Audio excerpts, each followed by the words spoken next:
কারো কাছে তিনি স্বপ্নের নায়ক, কারো কাছে অমর। কেউ বলেন ক্ষণজন্মা নায়ক, আবার কেউ বলেন কালজয়ী নায়ক। তিনি সালমান শাহ।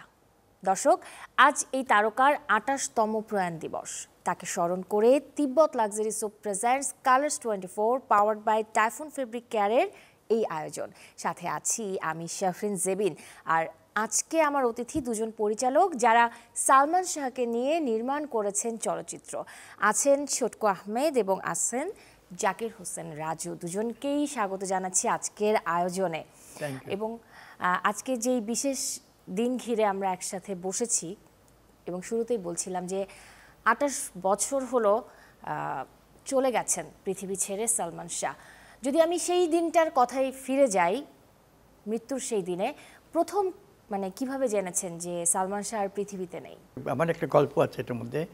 ৬ সেপ্টেম্বর আমার স্ত্রীর জন্মদিন, ৬ সেপ্টেম্বর। সেদিন আমি বাসায় বসে ইন্ডিয়া পাকিস্তানের ক্রিকেট খেলা দেখছি। আমি আমার ক্রিকেটে খুব ভক্ত। এই সময় সানোয়ার মুর্শেদ আমার পার্টনার। আমি তখন একটা ছোটো আছি, সালমানকে নিয়ে বুকের ভিতর আগুন। সেটা মাত্র অর্ধেক হয়েছে। তো মাঝে মাঝে শিডিউল প্রবলেম হয়, সালমানের কাছে যাই, শিডিউল নিয়ে যাই। তো সানোয়ারকে বলুন তুমি শিডিউলটা নিয়ে আমাকে জানিও। তো সানোয়ার কত ফোন দিচ্ছে, আচ্ছা সালমানের শিডিউল না হলে ছবি শেষ করতে পারবে? আমাকে কেন ও দেবে না? আমাকে দাও ফোনটা। ফোন দেবো না, তুমি বলো এটা পারবা কি না। আমাকে সেটা কী কথা হলো, আগে জিজ্ঞেস করো সালমানকে, আমাকে দাও, আমি ওর শিডিউল দেবে। ওকে তো এখন দেওয়া যাবে না। আগে কেন কী হয়েছে? বলছে তোমায় কি, তোমার শরীরের অবস্থা কীরকম? আমাকে ইয়ার কেমন মতো খেলা দেখতেছি, আমার বউয়ের জন্য অ্যারেঞ্জমেন্ট করবো। না করো, আজ শিডিউল দিতে পারলো না, ছবিটা কী করবে? আমাকে কী বলতেছো আর বলতে বল, কয়ে সালমান মারা গেছে।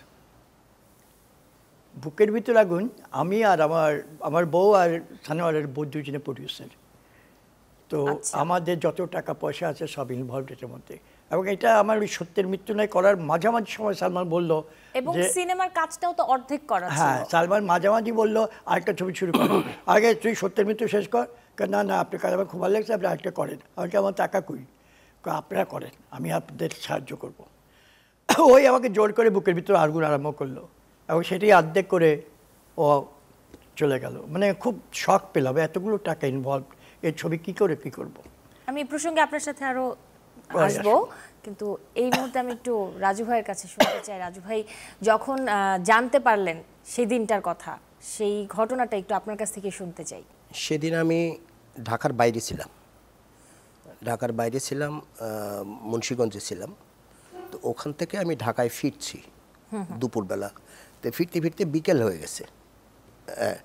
তো ঢাকায় যখন আমি এসছি, সদরঘাটে এসে নেমেছি, তখনই কেমন একটা চারদিকে একটা আলোচনা, এইরকম কি আলোচনা, সালমান একটা রব। তেমন সালমান কি হয়েছে এইখানে, কেন সালমানের আলোচনা? হ্যাঁ, তারপরে এক দুইজন এরকম কথাবার্তা শুনে যে সালমান মারা গেছে। তো প্রথম আমি এটা বিশ্বাস করিনি, কি বলে এটা। আবার ওইখান থেকে রিক্সায় উঠেছি, আস্তে আস্তে গুলিস্তানে আসবো আমি, গুলিস্তানে আমাদের অফিস তখন। তো আস্তে আস্তে ভাবতেছি যে নিশ্চয়ই ঘটনা একটা কিছু হয়েছে, তা না হলে পরে এইরকম পাবলিক প্লেসে সালমানকে নিয়ে আলোচনা কেন। মনের মধ্যে ধুক একটা শব্দ। তো এরপরে অফিস বিল্ডিংয়ে ঢোকা লাগেনি, অফিস বিল্ডিংয়ের সামনে নেমেছি, সেখানে আমাদের পরিচিত লোকজন, তাদের কাছ থেকে শুনলাম যে সালমান সত্যিই নেই।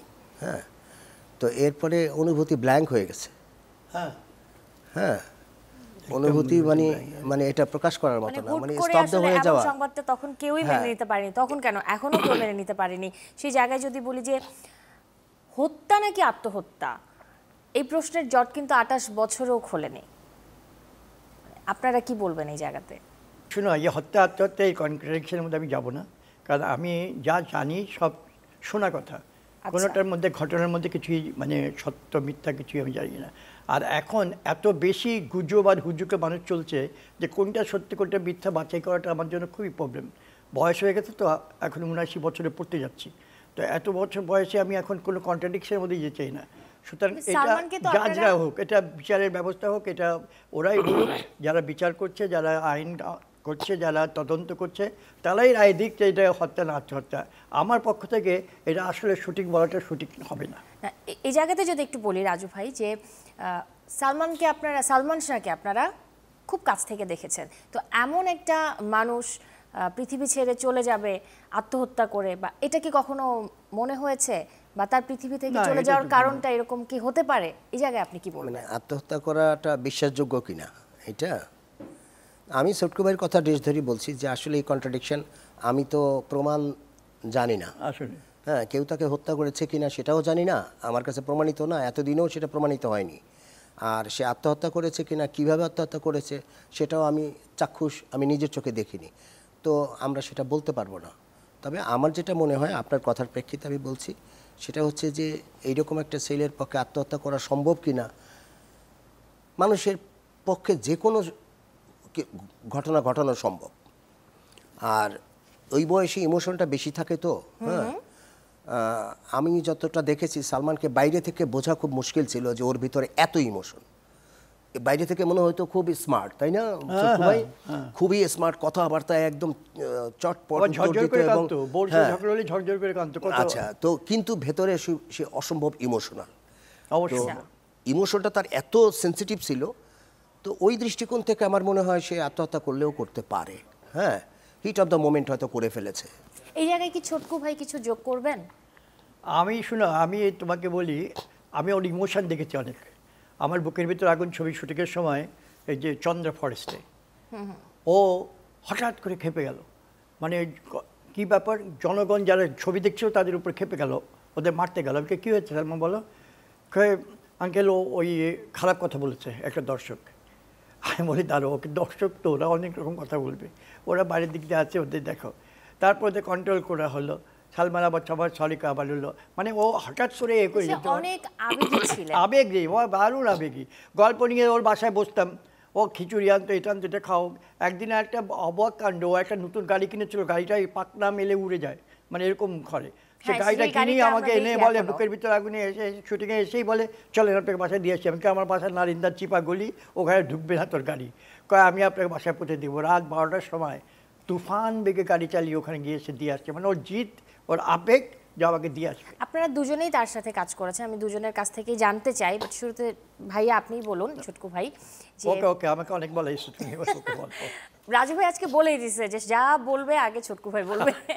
আপনারা দুজন অনেক কাছ থেকে তাকে দেখেছেন, তার সাথে কাজ করেছেন, এবং আপনি তার সাথে সিনেমা করেছেন সত্যের মৃত্যু নেই, তারপরে বুকের ভেতর আগুন, রাজু ভাইয়েরও কাজ আছে তার সাথে, জীবন সংসার, দারুণ, মানে অসাধারণ, সবগুলো সিনেমায় অসাধারণ। সেই জায়গা থেকে ছোটকু ভাইকে একটু বলবেন যে তার সাথে কাজের জায়গার অভিজ্ঞতাগুলো কেমন ছিল? আমি বলি, ও কাজটা করতে খুব ভালো, কাজটা খুব সঠিকভাবে করা যেত। যেমন আমার সত্যের মৃত্যু নিতে লাস্ট সিনটা, এটা আমি অনেক জায়গায় বলেছি। এবং সত্যি কথা বলতে কি, সালমানের এইসব মৃত্যু দিবস, জীবন মানে জন্মদিবস আসলে আমরা একটু আসতে পারি জনসম্মুখে, আমি বলেছি এটা। আমার যে ফাঁসির সিনটা ছিল, সেই ফাঁসি সিনটা ছিল যে ও লাস্ট সিনে ও গলায় ফাঁসি দিয়ে ওকে মারা হবে, এবং এই সময় সাবানে এসে একটা থামাবে। তো ওকে যখন ফাঁসির সিনে নিয়ে যাচ্ছি, ওকে গলার মধ্যে দড়ি পরিয়েছি, ও পিছনে হাত করে, তাই বলছি পিছনে হাত রাখো, সামনে দিয়ে দেখা যাবে না, ক্যামেরার সামনে তোমার গলায় দড়িটা দেখা যাবে, আর তুমি পিছনে হাতটা রাখো আর পাটা। না না না, আমার হাত বেঁধে দেন। আমি কি তোমার হাত বেঁধে দিলে যে কোনো সময় ফার্স্টে চান পড়লে তুমি বাঁচাতে পারবে না? না না, আপনি জানেন না, আবেগই আসবে না, আমার ছবি থেকে আসবেন না, আপনি দেখতেন কোনো কিছু মানে ফাঁসি হবে না। আমি অনেক দেখেছি, আমার ইয়াতে আপনি আমার হাত বেঁধে দেন, পা বেঁধে দেন, একবারে অরিজিনাল কাপড় পরিয়ে দেন, গলায় দড়ি দিয়ে দেন, এবং সুন্দর, তাহলে আমার এক্সপ্রেশন সুন্দর আসবে। মানে পারফেকশন করার জন্যে, একটা চরিত্র করার জন্যে সে তার পারফেকশনের জন্য রিস্ক নিত। সেটা দারুণ একটা, আমি বলতে করা একটা ফাইটের সিন ছিল, আমি বললাম তুই ডামি দিয়ে করো, কেন না আমি করবো। ও জাম করে একটা জিপের উপরে উঠে জাম করে গিয়ে লাঠিটা মারছে, মানে ও পারফেকশনের জন্যে ও নিজে খুব কষ্ট করতো, নিজে খুব ডেডিকেটেড ছিল। রাজু ভাই একটু কিছু বলেন না, আপনি তো জীবন সংসার সিনেমা তাকে নিয়ে কাজ করেছেন, তো কাজের অভিজ্ঞতাটা কেমন, বা শুটিং সেটে সে কি করতো? আবেগের ব্যাপারটা, ওর যে ভেতরে ইমোশন ছিল, তার দুই একটা নমুনার কথা বলি। ওর স্ত্রীর জন্মদিন, স্ত্রী চট্টগ্রামে, ওর 2 বেলা শুটিং, হ্যাঁ, এদিকে শুটিংও ক্যান্সেল করতে পারে না, ওইদিকে স্ত্রীর জন্মদিন, সে উপস্থিত না থাকলেও অসুবিধা। সে রাত 10টা পর্যন্ত শুটিং করে 3 ঘন্টায় নিজে ড্রাইভ করে চট্টগ্রাম হাজির। আচ্ছা, গাড়ি চালাতো পাগলের মতো। আচ্ছা, ইমোশনটা তার যে আমি ইমোশন। আচ্ছা, আমি আমার সিনেমার একটা দৃশ্য আছে, ওই যে শাবনূর বিষ খায়, হ্যাঁ, মিথ্যে বিষ খাওয়ার একটা ইয়ে আছে থাকে মিথ্যে, হ্যাঁ। তো সেই সিনটায় অভিনয় করতে গিয়ে সালমান, আমার সিকোয়েন্সটা ছিল এরকম যে ও মিথ্যে মিথ্যে বিষ খেয়েছে, কিন্তু ছেলেটা তো কষ্টটা মিথ্যা পায়নি। ও যখন শুনেছে যে বা দেখেছে শাবনূর বিষ খেয়েছে, ও তো কষ্টটা পেয়েছে জেনুইন, এবং সেই দৃশ্যে ও জেনুইন কেঁদেছে, মানে ওই কান্নাটা তার জেনুইন ছিল, জেনুইন ছিল কান্না। হ্যাঁ, তারপরে আচ্ছা ঠিক আছে ইমোশনে সে জেনুইন কাঁদছে, কিন্তু আমি দেখেছি এই ইমোশনটা তার, ছবিটা যখন সেন্সর প্রিন্ট হচ্ছে আরেকজনের শুটিং ক্যান্সেল করে এসে সে ল্যাবরেটরিতে ঢুকেছে, আয়শা বলছে রাজু ভাই ওই দৃশ্যটা দেখবো, ওই রিলটা হয়েছে কিনা, প্রিন্ট হয়েছে কিনা। তো আমি বললাম ওই রিলটা তো প্রিন্ট হয় নাই। না তাইলে কিভাবে দেখবো? আচ্ছা রিলটা কোথায়, চলেন। রিলটা নিজের হাতে নিয়ে এসে দোতলায় উঠছে, গিয়ে ওই প্রিন্টার ছিল বাড়ি ভাই, হ্যাঁ, তো প্রিন্টিংয়ে অন্য ছবির প্রিন্ট হচ্ছে, ও গিয়ে বাড়ি ভাইকে এরকম বলতেছে ওস্তাদ ওস্তাদ এরকম পার্ট 30 সেকেন্ডের মধ্যে রাজি করায় ফেললো যে আমার এই রিলটা আগে প্রিন্ট করে দেন। তার আবেগটা কত ইয়া, যে একজন প্রিন্ট রিল নিয়ে তাকে কাজটা করেছে সেটাও রাজি করালো, মানে আবার দেখতে যাচ্ছে। তারপরে হচ্ছে যে এটা প্রিন্ট হলো, সে বসে আছে, এরপরে প্রিন্ট হয়ে যখন আসলো, আমরা ল্যাবরেটরির ভিতরে একটা ছোট্ট সিনেমা হল আছে দেখার জন্য, আমরা দেখতে বসলাম সবাই রিলটা, এইরকম সোফার মধ্যে আমরা সবাই বসছি, সালমান ওই ফ্লোরে কার্পেট বিছানো, ওই ফ্লোরের মধ্যে শুয়ে শুয়ে রিলটা দেখলো। রিলটা যখন শেষ হলো, ওই বিষ খাওয়ার দৃশ্যটা, ওইটা দেখা শেষ হলো, সালমান উঠলো, উঠে এসে আমাকে এরকম জড়িয়ে ধরলো অনেকক্ষণ, কোনো কথাবার্তা নাই, আস্তে করে চলে গেল। তার মানে সে কথা বলা, সে বাকরুদ্ধ হয়ে গেছে। হ্যাঁ, তার ভিতরে যে আবেগটা কীরকম ছিল এটা এইখানে বুঝেছি, দৃশ্যটা অভিনয় করার সময় বুঝেছি, তারপরে বাস্তব জীবনে আরও টুকটাক এরকম দেখেছি, ভীষণ রকম আবেগী। আর ওই যে পারফেকশন, ওই যে ডামি শট পর্যন্ত নিজে দিতে চাইতো। আমরা তো সাধারণত ডামি ব্যবহার করি, কারণ কি ঝুঁকিপূর্ণ শট দিতে গিয়ে কোনো নায়ক নায়িকা যদি ওন্ডেড হয় বা আহত হয়, তাহলে সিনেমার শুটিং ফেসে যাবে, তারপরে আরও 10টা সিনেমার শুটিং বন্ধ হয়ে যাবে, অথবা সেও একটা বিপদের মুখে পড়বে। এই কারণে আমরা ডামি ইউজ করি, কিন্তু সালমান ডামি ইউজ করতে চাইতো না। কোন গানটা শুনবো বলেন তো? জীবন সংসারে তো সবচেয়ে জনপ্রিয় গান একটাই, গানই পছন্দের, সবাই পছন্দ করে, আর সবচেয়ে জনপ্রিয় গান যেটা, সেটা ওই পৃথিবীতে সুখ বলে, সেটা এখন পর্যন্ত সুপারহিট একদম। এবং আমি যতদূর জানি যে এই গানটা আপনি নিজে লিখেছেন এবং সুর করেছেন। ওটা আমার নিজের লেখা। পৃথিবীতে সুখ বলে যদি কিছু থেকে থাকে, তার নাম ভালোবাসা, তার নাম প্রেম। জ্বলে পুড়ে মরার মাঝে যদি কোনো সুখ থাকে, তার নাম ভালোবাসা, তার নাম প্রেম। যদি আমি ভুল না করি, শিবলি সাদিক সালমান শাহকে নিয়ে 3টি সিনেমা বানিয়েছেন, আপনি 2টি সিনেমা বানিয়েছেন, রাজু ভাই বানিয়েছেন 1টি সিনেমা। তো দর্শকদের কাছে যেই নায়ক এত এত জনপ্রিয়, তাকে নিয়ে আপনারা 1টি-2টি সিনেমা কেন করলেন? আসলে ওর শিডিউল পাওয়া যেত না, ও যখন খুব পপুলার হয়ে গেল না, ওর আমাদের প্রথম ছবি একটা করলো তুমি আমার, ওটা হিট হয়ে যাওয়ার পরে আমার 2টো লেখা ছবি, যে স্বপ্নের ঠিকানা, পাম্পার ব্যবসা করলো ওর ছবি, এবং ওর এত পপুলার হয়ে গেল, ওর মৃত্যুর আগ পর্যন্ত যে ওর শিডিউল নিয়ে কারাকারি পড়তো, অনেকে পেত না। আর সবচেয়ে বড় কথা কি, ও এইসব তরুণদের পছন্দ করতো ডাইরেক্টর হিসেবে বেশি, মানে বয়স্ক লোকদের ওরা কথা শোনাতে পারতো না, তো ওর মধ্যে যে তারুণ্যটা আছে। আচ্ছা, সেই জায়গায় তো ছোটকু ভাই যেমনটা বলছে, সেই জায়গায় রাজু ভাই তো ইয়াং ছিলেন, তাহলে রাজু ভাই কেন একটা সিনেমা করতে গেলেন? না, অন্য পরিচালকরা সিনেমা বানায়নি তা ঠিক না, একজন নায়ক বছরে কয়টা ছবি করতে পারবে? একজন নায়ক বছরে বড় জোর 7টা-8টা ছবি করতে পারে, কিন্তু পরিচালক ছিল 100 জন, তো 100টা সিনেমা তো আর সে বছরে করতে পারবে না। ওর শিডিউল পাওয়া সমস্যা ছিল, হ্যাঁ, ও খুবই ব্যস্ত হচ্ছিল তখন। আর জীবন সংসার ছিল আমার প্রথম সিনেমা পরিচালক হিসেবে। আমার প্রথম সিনেমাটা শেষ হলো, সালমান মারা গেল, তো সালমানকে নিয়ে আমার অন্তত দ্বিতীয় বা তৃতীয় ছবি করার কোনো সুযোগ ছিল না। এক নাম্বার 2 হচ্ছে, আমি একটা স্মৃতিচারণ করি সালমান সম্পর্কে। সালমান মারা যাওয়ার জাস্ট 2 দিন আগের ঘটনা। সালমান শিবলি সাদিকের শুটিং করছিলেন আমাদের যে এফডিসির ঝর্ণা স্পটের সামনে, হ্যাঁ, একটা গাড়ির ছাদের উপরে বসে আছে সালমান, ওই সিকোয়েন্সে আর কি। তো আমি সেখানে গিয়েছি, সালমান দূর থেকেই আমাকে দেখে শিবলি ভাইকে বলতেছে, শিবলি ভাই জিনিস ছোট হইলেই কিন্তু খারাপ হয় না। তো শিবলি ভাই কিন্তু বুঝে নাই বিষয়টা, বুঝে নাই। এরপরে আমি কাছে গিয়ে যখন শিবলি ভাইকে সালাম দিয়েছি, তখন শিবলি ভাই আমার দিকে তাকিয়ে হেসে ফেলেছে। তখন সালমানকে বলতেছে যে হ্যাঁ বুঝতে পারছি তুমি কি মিন করেছো। হ্যাঁ, আমার কথা যে আমি ছোটোখাটো মানুষ। তো যাই হোক, ওই শুটিংয়ের এক ফাঁকে সালমান ড্রেস চেঞ্জ করতে যাবে, আমি সালমানকে বললাম যে আমি একটু কথা বলবো। সালমান বললো যে আসেন আমার সাথে।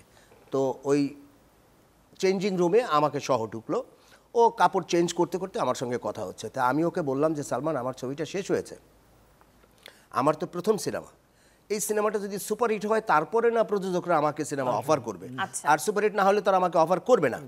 এখন ধরো ছবি রিলিজ হইলো, ছবিটা হিট হইলো, কিন্তু আমার হাতেও ছবি আসলো, কিন্তু সালমানের শিডিউল না থাকলে তখন আমি কি করব? তখন আমার তো সালমানের শিডিউল দরকার হবে। এখনই যে ক্রাইসিস সালমানের শিডিউলের, কিভাবে হবে? সালমান আমাকে বললো যে রাজু ভাই, আমি এই কথাটা অনেক জায়গায় বলেছি। সালমান আমাকে একটা দারুণ কথা বলেছে চটকু ভাই, ওই বয়সে মানে এইরকম মেধাবী কথা মানে বলা কঠিন সবার পক্ষে। আমাকে বললো কি রাজু ভাই, সবাই আমার পেছনে ছুটছে কেন? সব প্রডিউসার ডিরেক্টর আমার শিডিউলের জন্য এত অস্থির কেন? আমি বললাম বলো, তুমিই বলো। বললো যে আমি এখন হিট, আমি ছবিতে থাকলে তার পুঁজি সিকিউরড, ওই কারণে প্রযোজকরা আমার পিছনে ছুটছে। ঠিক আছে, তো প্রযোজকদের সিকিউরিটি হলাম আমি, শাবনূর, এরা। কিন্তু আমার সিকিউরিটি কি? আমি কয়দিন হিট থাকবো? দারুণ একটা প্রশ্ন। দারুণ একটা প্রশ্ন না? আমি সেটাই বললাম যে, আমি বললাম যে তো কি সিকিউরিটি বলো, তোমার উত্তর শুনি। তো বলছে যে আমার সিকিউরিটি হচ্ছে ভালো কিছু ডিরেক্টর। আচ্ছা, আমি যত সিনেমা করি আমার 2-4টা ভালো ডিরেক্টর, তাদের উপরে আমার সিকিউরিটিটা নির্ভর করে। কারণ আমাকে ভালোভাবে প্রেজেন্ট করবে, ভালো গল্প দিবে, ভালো সংলাপ দিবে, ভালো গান দিবে, এটা কে দিবে? এটা হচ্ছে ভালো ডিরেক্টররা। তো আমি আপনার সাথে একটা সিনেমা করে আমি আপনাকে বুঝে ফেলেছি, আপনি নাকে তেল দিয়ে গিয়ে ঘুমান, আপনার হাতে ছবি আসলে শিডিউল ভূতে জোগাড় করবে। এই যে শিডিউলের জটিলতা, আপনারা সিনেমায় মানে তাকে নিয়ে সিনেমা করবেন, ভয় পাচ্ছেন যে তাকে যদি শিডিউল না পাই, তেমন একটা ক্রাইসিস ছিল। এত জনপ্রিয় একজন নায়ক, শুনেছিলাম যে তাকেও নাকি 16 দিনের জন্য সে সময় নিষিদ্ধ করা হয়েছিল। এই বিষয়টাতে কি বলবেন? ওই শিডিউল কাওয়াসের জন্যই, মনে করো আমার শিডিউল দিল বা ওকে শিডিউল দিল বা আরেকজনকে দিল, সেই শিডিউলটা একসাথে কাওয়াস হয়ে যাচ্ছিল, মানে মিল ছিল না, মানে সেম ডেট পড়ে যাচ্ছিল 2-3 জনের। এই জন্য সবাই মিটিং করে একবার ওকে করেছিল, কিন্তু সেটা করে তো আমাদের ইন্ডাস্ট্রি লস। কারণ ওকে আটকে রাখা মানে আমাদের ছবি বন্ধ হয়ে যাওয়া, আর ছবি বন্ধ হয়ে যাওয়া মানে ব্যবসা বন্ধ, সফল ছবি হওয়ার ব্যবসায়িক একটা ক্ষতির সম্মুখীন হওয়া। রাজু ভাই নিশ্চয়ই এই ঘটনাটা মনে আছে, এই সময়কার? মনে আছে, কিন্তু আমি অতটা ইনভলভ ছিলাম না, আমি তো তখন একদম নতুন। হ্যাঁ, একদম নতুন। তবে আমার খুব পেইন হয় এই কারণে যে সালমান আমাকে বলেছিল যে ও নিজে প্রোডাকশন করবে, এবং আমাকে বলেছিল রাজু ভাই আমি নিজে প্রোডাকশন করবো এবং আপনি হবেন ডিরেক্টর, আপনার ইনভেস্টমেন্ট লাগবে না, আপনি ছবির পার্টনার। হ্যাঁ, পুঁজি আমার, মেধা আপনার, আমরা পার্টনারশিপে ছবি করব। হ্যাঁ, তো এরপর তো মানে 2 দিন পরেই সে, হ্যাঁ 6 সেপ্টেম্বরে, আমি বলছি এই কথা 4 সেপ্টেম্বরের কথা। আচ্ছা, হ্যাঁ, ওই দিন ওর সঙ্গে কথা বলি, আমি মুন্সিগঞ্জ গেলাম, আমি 6 সেপ্টেম্বরে ফিরে এসে শুনলাম সালমান নাই। আপনি সেই দুঃসংবাদটা পেলেন অবশ্যই, আর থাকলে তো অবশ্যই ভালো ভালো কিছু কাজ হতো কোলাবোরেশনে। আর এই জায়গায় যদি আপনাদের দুজনের কাছে আমি জানতে চাই যে মানে সিনেমার পর্দায় আমরা সালমান শাহকে দেখেছি সব সময়, এবং তার পর্দার চরিত্রগুলোকে আমরা সবসময় পছন্দ করে আসছি। যে মানুষটাকে এত মানুষ, কোটি কোটি মানুষ যুগে যুগে পছন্দ করেন, সে মানুষটাকে আপনারা খুব কাছ থেকে দেখেছেন। তো সেই জায়গা থেকে পর্দার বাইরে সালমান শাহ কেমন, শুটিং সেটে তিনি কেমন ছিলেন, এই গল্পগুলো যদি একটু করেন। অনেক শ্রদ্ধা বোধ ছিল ছেলেটার, অনেক যারা মানে গুরুজন তাদেরকে অনেক রেসপেক্ট করতো, এবং অনেক সে মানে সত্যি কথা বলতে কি ওই স্ক্রিপ্টেড নিয়ে পুরো ভাবতো, তার চুল কীরকম হবে, তার ড্রেস কীরকম হবে, ক্যারেক্টারটার জন্য কীরকম হবে, সে সব কিছু নিজে ডিজাইন করতো। আমাদের ড্রেসম্যানের উপর বসে থাকতো না বা কোন করবে না, সে ডিজাইন করতো এখানে চুল বাঁধবে নাকি কপালে কি রুমাল করবে না গলায় এর মধ্যে পড়বে, স্কার্ফ করবে, ও প্রত্যেকটা জিনিস নিয়ে ভাবতো। এবং সেই শুটিংয়ের আগে সেগুলি নিয়ে আমাদের সাথে ডিসকাস করতো যে আমি এটা পড়তে চাই, এই কালার করতে চাই, আমার ম্যাচিং করবো কারোর সাথে, এরকম ওকে বলেন এটা পরে আসতে, গানের মধ্যে আমরা সব দুজনেই করবো, মানে পুরো জিনিসটা নিয়ে ও অনেক ভাবতো। আর সবচেয়ে বড় ছিল সম্মানবোধ, এবং ওর সময় সাময়িক যারা ছিল তাদের অনেক ভালোবাসতো, ওর অনেক বন্ধু বান্ধব ছিল, কিন্তু সবচেয়ে বড় জিনিসটা যেটা ছিল সে আবেগী ছিল, বেশি আবেগী ছিল। মানে যাকে পছন্দ তার জন্য জান দিয়ে দেবে, যাকে পছন্দ হবে না তাকে ছেড়ে করবে না, মানে এত আবেগী ছেলে ছিল আর কি। এবং আমার কাছে খুব ভালো লাগতো, কারণ তারুণ্যটা আমাদের ফিল্মে খুব দরকার। ফিল্মে আমরা সবাই তখন সে কারণেই হয়তো সিনেমাগুলো হ্যাঁ। এরকম আবেগপ্রবণ হয়েছে, মানে হৃদয়কে করতে ছুঁয়ে পারো। যাওয়ার মতো 28 সিনেমা আমরা বছর পেয়েছি। পরেও এখন তাকে নিয়ে আমরা আলোচনা করি, কোন হিরোটাকে নিয়ে আলোচনা করি? করি এখন এই যে ছোটকু ভাই যেমনটা বলছেন যে সালমান শাহ নিজের ফ্যাশন স্টাইল এই বিষয়টাতেও বেশ সচেতন ছিলেন, রাজু ভাই এই জায়গায় কি যোগ করবেন? সচেতন তো অবশ্যই ছিলেন। কস্টিউম ডিজাইন ও নিজেরটা নিজেই করতো। হ্যাঁ, আর আমি বলতে চাই যে স্ক্রিনে সালমান যেরকম ছিল, বাস্তবে তার থেকে বেশি দুরন্ত ছিল সে। একটা গল্প শুনি না? হ্যাঁ, বাস্তবে তার থেকে দুরন্ত ছিল। হ্যাঁ। সে আমার সঙ্গে দুষ্টুমি করতো, তার সাথে দুষ্টুমি করতো, সবার সাথে দুষ্টুমি সাথে করতো। দুষ্টুমি করতো। আর এত ডানপিটে ছিল, এত দুরন্ত ছিল। আমি একদিনের ঘটনা বলি, ওর শিডিউল নাই আমার, আমি শাবনূরকে নিয়ে শুটিং করতেছি। হ্যাঁ, শাবনূরকে শুটিং করতেছি,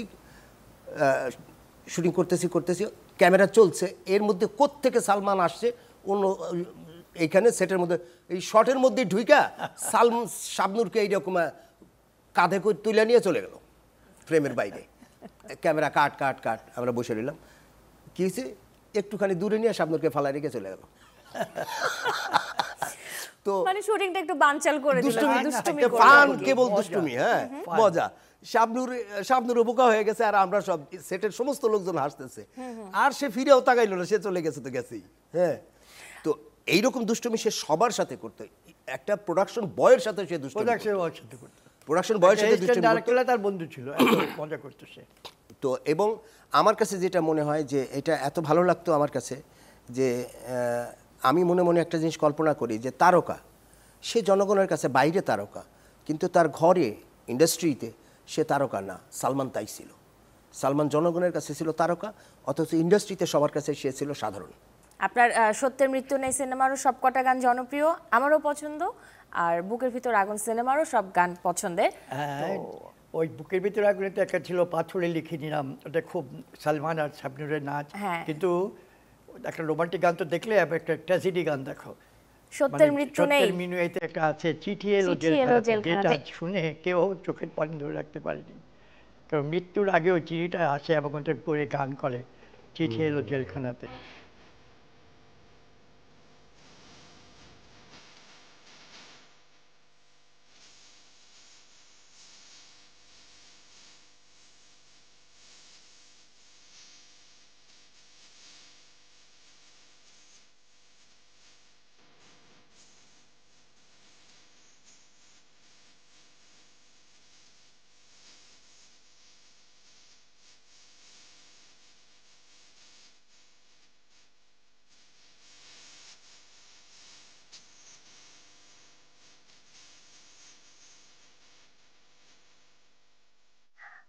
আপনাদেরকে আমি একটা খুব মজার প্রশ্ন করতে চাই এই মুহূর্তে। আপনারা দুজনেই বারবারই বলছি যে সিনেমা করেছেন, অনেক সিনেমা আমাদেরকে উপহার দিয়েছেন, তার মধ্যে সালমান শাহর সাথেও কাজ করেছেন। আপনি 2টি সিনেমা বানিয়েছেন, রাজু ভাই আপনারও তার সাথে একটা সিনেমা আছে। আপনাদের নির্মিত সিনেমা বাদ দিয়ে বাকি যেই সিনেমাগুলো সালমান শাহ তার উপহার দিয়ে গিয়েছেন তার ক্যারিয়ারে, সেই সিনেমাগুলোর মধ্য থেকে কোনোটির যদি রিমেক বানাতে হয়, তাহলে আপনারা কে কোনটা বানাবেন? আমি বানাবো জীবন সংসারটা। রাজু ভাই? রিমেক না, রিমেকের ব্যাপারে আমার অবশ্য আগ্রহ খুব কম। তারপর আমি মজার ছলে প্রশ্নটা করেছি, একটু বলুন। রিমেকের ব্যাপারে আগ্রহ কম। ওই আমি একটা কথা বলছিলাম যে সালমানের সঙ্গে আমার একটা পরিকল্পনা হয়েছিল, সালমানই আমাকে বলেছিল যে পরবর্তীতে প্রোডাকশন করবে, এবং ওকে চিন্তা করে গল্প অলরেডি ভাবতে শুরু করেছিলাম। হ্যাঁ, আমার মনে হয় সালমানকে যদি আবার পাই, তাহলে যে গল্পগুলো বানানো হয় নাই সেই গল্পগুলো বানাতাম আর কি। সেটা তো আছে, একটা ব্যাপার আছে, আমারটা বলিনি আগে, দাঁড়াও আমি একটা বলিনি। আমার বুকের ভিতর আগুনটা তো সালমান শেষ করতে পারিনি না, পরে ওটাকে হাফ করে ফেরদৌসকে এনে প্লাস্টিক সার্জারি করে মুখের চেহারা বদলে দিয়েছে। যদি এখন আবার হয়, তাহলে বুকের ভিতর একটা অরিজিনাল ভাবে সালমানকে দিয়ে শেষ করার মতো চিন্তা করবো। কারণ ওটাকে তো পরম গল্প চেঞ্জ করেছি, একে ইন করানোর জন্যে, ফেরদৌসকে ইন করার জন্যে, তখন আমার গল্পটা চেঞ্জ করতে হয়েছে। এখন আর চেঞ্জ করবো না, ওটা আবার রিমেক করতে পারবো। না আর চক্ষু ভাইয়ের কাছে আমি উত্তর পেয়েছি, হ্যাঁ, রাজু ভাইয়ের কাছে কিন্তু একদম উত্তর পাইনি। রিমেকের প্রশ্ন যদি হয়, আর সালমানের একটা ছবি আমার ভীষণ ভালো লাগতো এবং মজা লাগতো। ওই ছবিটা রিয়া ছিল কে ছোটকু ভাই? কোনটা? জহুরুল হক, তুমি আমার, তুমি আমার, তুমি আমার। হ্যাঁ, তুমি আমার স্বপ্নের ঠিকানা, এগুলো তো সুপার বাম্পার ছবি, সুপার বাম্পারির ছবি। এবং তুমি আমার খুব মজার ছবি, এর প্রত্যেকটা দৃশ্য খুব মজার ছিল। আচ্ছা, এবং ওই ছবিতে একটা সুপার বাম্পারির গান আছে না, ওই যে জ্বালাইয়া প্রেমের বাতি, না? জ্বালাইয়া প্রেমের বাতি, হ্যাঁ, সুপার গান আছে। তাইলে ওই ছবিটা বানাতে। অসংখ্য ধন্যবাদ, আপনাদের কাছ থেকে অনেক গল্প জানলাম। আচ্ছা, আরেকটা বিষয় জানতে চাই আমি ছোট্ট করে। রাজু ভাই, আপনি যে বলছিলেন যে অনেকগুলো গল্প নিয়ে কাজ করছিলেন কিন্তু সে নাই দেখে করতে পারেনি, সেই গল্প নিয়ে কি পরবর্তীতে সিনেমা হয়েছে, করেছেন? না, ওটা আর করেননি? না, এটার কারণ আছে। আসলে সব হিরো কিন্তু কমেডি করতে পারে না, সব হিরোরা কমেডিকে প্রাণবন্ত করে তুলতে পারে না। সালমান যেটা পারতো। আচ্ছা, সালমান কমেডি মাস্টার ছিল। এবং সালমান একদিন আমার সামনে দিলদারকে বলতেছে, বুঝছেন ছোটকু ভাই, হ্যাঁ দিলদার ভাই আপনার আমি খাইয়া ফেলাম। হ্যাঁ, Dildar comedy king. Dildar comedy king না, সালমান তাকে বলছে যে আপনার আমি খাইয়া ফেলাবো। খাইয়া ফেলাবার অর্থ যে কমেডিতে আপনারা আমি হার মানাবো। আপনারা জীবন সংসার দেখে থাকবেন, ওইখানে কি দুষ্টুমি আছে। সালমান অনেক চঞ্চল, প্রাণবন্ত। আর এই কমেডি ক্যারেক্টার যদি হয়, এটা সালমানের বিকল্প বাংলাদেশে আর দ্বিতীয়টা নাই। অসংখ্য ধন্যবাদ। আজকের আয়োজনে আপনাদের দুজনকে পেয়েছি। আজকে সালমান শাহের 28তম প্রয়াণ দিনে তাকে নিয়ে গল্পও করতে পেরেছি। দুজনের জন্য অনেক শুভকামনা আপনাদের। আমরা একটু আল্লাহর কাছে আমরা করি, মহান আল্লাহ পাক যেন ওকে বেহেশত নসিব করে এবং বেহেশতের সর্বোত্তম স্থান জান্নাতুল ফেরদৌস নসিব করে, সেই কামনা করছি, দোয়া করছি। এবং তোমাদের জন্য আমাদের ধন্যবাদ। অবশ্যই আমিও আজকে এই সালমানের প্রয়াণ দিবসে মানে সৃষ্টিকর্তার কাছে প্রার্থনা করি যে আল্লাহ আমাদের ভুল ত্রুটি যাই আছে আপনি মাফ করে দেন। এবং সালমানের জন্য লক্ষ লক্ষ মানুষের ভালোবাসা আছে, সেই ভালোবাসার কল্যাণে আপনি ওকে ক্ষমা করে দিয়ে ভুল ত্রুটি আপনি ওকে জান্নাতবাসী করুন। আজকের আয়োজনের শেষটা করতে চাই সালমান শাহের প্রথম সিনেমার গান দিয়ে। Tibet luxury soap presents colours 24 powered by Typhoon ফেব্রিকের আয়োজন এই গানের সাথেই শেষ হবে। ওয়াও।